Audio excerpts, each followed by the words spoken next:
নিশ্চয়কৈ ৰাজদীপ যে পুৱাৰে পৰা দেখুৱাই আছোঁ পৰিৱেশ কেনেধৰণৰ নীলাচলৰ বুকুৰ আৰু কেনেধৰণৰ ভক্তৰ সমাগম ঘটিছে নীলাচললৈ অৰ্থাৎ মা কামাখ্যাৰ নামলৈ কি ধৰণে ভক্তৰ সমাগম ঘটিছে গোটেই পৰিৱেশটো মই পুনৰবাৰ দেখুৱাবলৈ আহ্বান জনাইছোঁ। ভিডিঅ' জাৰ্নেলিষ্ট দিদমে দেখুৱাব যে কেনেধৰণে ভক্তৰ ভিৰ হোৱা পৰিলক্ষিত হৈছে যে যিসকল ভক্ত আহিছে প্ৰতিগৰাকী ভক্তই এনেধৰণে মাৰ শ্ৰীচৰণত আশীষ লোৱাৰ উদ্দেশ্যে বা তেওঁলোকৰ তপস্যা বা তেওঁলোকৰ যি ধৰণৰ মন্ত্ৰস্থান তেওঁলোকে কৰিছে আৰু এনেধৰণে পূজা অৰ্চনা আগবঢ়াইছে মাৰ শ্ৰীচৰণত আৰু দেখা পোৱা গৈছে যে পুৱাৰে পৰা যি পৰিৱেশ আমি দেখুৱাই আছোঁ যে কেনেধৰণে ভক্তৰ ভিৰ হৈছে। ৰাজ্যৰ লগতে দেশৰ বিভিন্ন প্ৰান্তৰ পৰা বা বিদেশী ভক্তৰো সমাগম ঘটিছে নীলাচলৰ বুকুলৈ। গতিকে এনেধৰণে দেখা পোৱা গৈছে যে ভক্তসকলে মাৰ শ্ৰীচৰণত আশীষ লৈছে, সেৱা আগবঢ়াইছে, পূজা অৰ্চনা কৰিছে। যিহেতু আজি নিশা 9:08:42 যিহেতু মূল দুৱাৰ বন্ধ হ'ব অৰ্থাৎ হ'ব। গতিকে সেই যি দুৱাৰ বন্ধ হ'ব 26 তাৰিখে যিহেতু দুৱাৰ খোল খাব। গতিকে দেখা পোৱা গৈছে যে এই যি শুভক্ষণ এই শুভক্ষণত মাৰ শ্ৰীচৰণত আশীষ লোৱাৰ উদ্দেশ্যে নীলাচলৰ বুকুলৈ ভক্তৰ সমাগম ঘটিছে। গতিকে যিসকল ব্যক্তি আহিছে বা যিসকল ভক্ত আহিছে তেওঁলোকৰ সৈতে কিছু কথা পতাৰ চেষ্টা কৰিম আৰু সামগ্ৰিকভাৱে যি দৃশ্যাংশ এই দৃশ্যাংশ আমি দেখুৱাই যোৱাৰ চেষ্টা কৰিম। মই অকণমান আহিছোঁ। ক'ৰ পৰা আহিছে আপুনি? मैं दतिया मध्य प्रदेश से 14 साल हो 14 साल। कब आया है यहाँ पे? मैं परसों आया था। कितना दिन के लिए? मैं 30 तारीख तक रुकूंगा। पहले आया है ना? पहले नहीं 14 साल हो गया मुझे। क्या लगता है, कैसा लगता है इस टाइम आने के? माँ का कृपा है, एक अलग ऊर्जा मिलता है, माँ का आशीर्वाद। 14 साल हो गया है आते हुए महामाई के पास में, एक अलग ही अनुभव की प्राप्ति होती है, माँ का आशीर्वाद प्राप्त होता है। बहुत कुछ दिया है माई ने।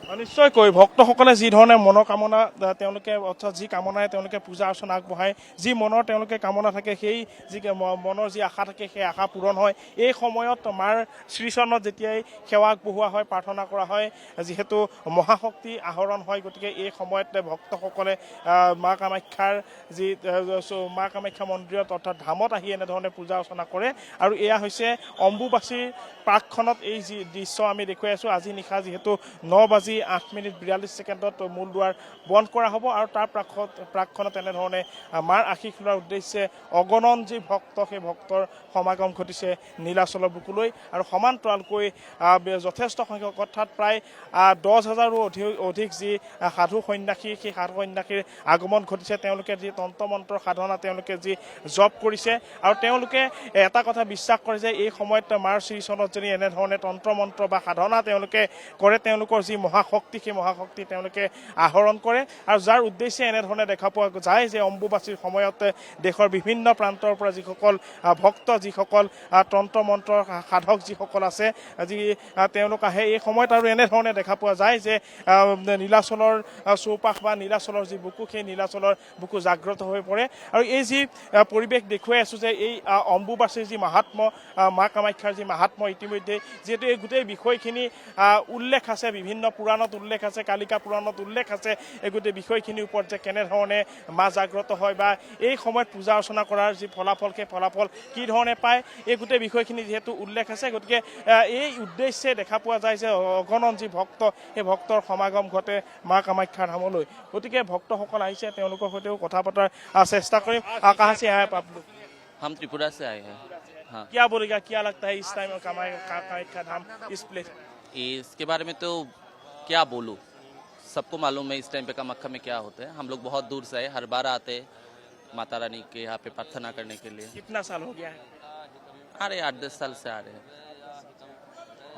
নিশ্চয়কৈ যে যিসকল ভক্ত প্ৰতি বছৰে আহে তেওঁলোক এইবাৰো দেখা পোৱা যায় যে প্ৰতি বছৰে তেওঁলোক অহা পৰিলক্ষিত হয়। যিসকল সাধু সন্যাসী আছে তেওঁলোকে এই সময়ত মা কামাখ্যাৰ নামলৈ আগমন ঘটাৰ সমান্তৰালকৈ দেশী বিদেশী যিসকল ভক্ত আছে সেই ভক্তসকলৰো আগমন ঘটে এই স্থানলৈ, অৰ্থাৎ এই যি শুভ স্থান আছে শুভ স্থানলৈ আগমন ঘটে।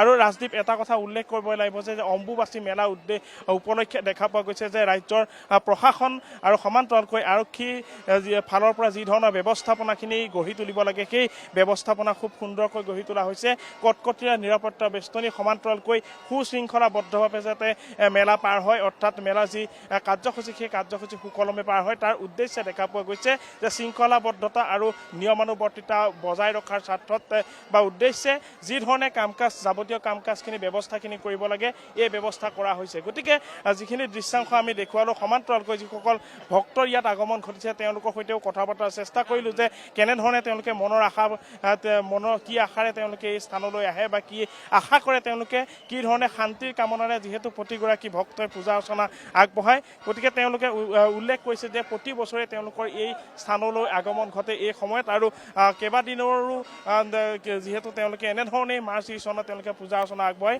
আৰু সমান্তৰালকৈ এটা কথা উল্লেখ কৰিব লাগিব ৰাজদীপ যে যি ধৰণে গোটেই ব্যৱস্থাপনাখিনি গঢ়ি তোলা হৈছে কোনো যাতে খামখিয়ালি সৃষ্টি নহয় বিসংগতি নহয় তাৰ উদ্দেশ্যে দেখা পোৱা গৈছে যে চিকিউৰিটিৰ পৰা আৰম্ভ কৰি যি ধৰণে ব্যৱস্থাপনা কৰিব লাগে এই গোটেই বিষয়খিনিৰ ওপৰত অত্যাধিক গুৰুত্ব দিয়া হৈছে আৰু এনেধৰণেই যাতে খুব শৃংখলাবদ্ধভাৱে সকলো কাম কাজ হৈ যায় বা এই যি অম্বুবাচী মেলা পাৰ হয় তাৰ উদ্দেশ্যে দেখা পোৱা গৈছে যে এনে ধৰণৰ ব্যৱস্থাপনা গঢ়ি তোলা হৈছে আৰু যিহেতু আজি মই পুনৰ উল্লেখ কৰিছোঁ যে নিশা 9:08:42 যিহেতু আজি প্ৰবৃত্তি আৰম্ভ হ'ব গতিকে প্ৰবৃত্তিৰ প্ৰাকখনত এনেধৰণে পূজা অৰ্চনা কৰিছে মই ভক্তসকল আছে কিছু কথা পতাৰো চেষ্টা কৰিম যদি সম্ভৱ হয় এনেধৰণে দেখা পোৱা গৈছে যে সকলোৱে প্ৰতিগৰাকী ভক্তই তেওঁলোকে যি তেওঁলোকৰ সাধনা তেওঁলোকৰ যি মন্ত্ৰোচ্চাৰণ তেওঁলোকে এনেধৰণে কৰিছে আৰু মাৰ্চ চনত অৰ্থাৎ এই যি পবিত্ৰ স্থান আছে পবিত্ৰ স্থানত এনেধৰণেই তেওঁলোকে পূজা অৰ্চনা আগবঢ়াইছে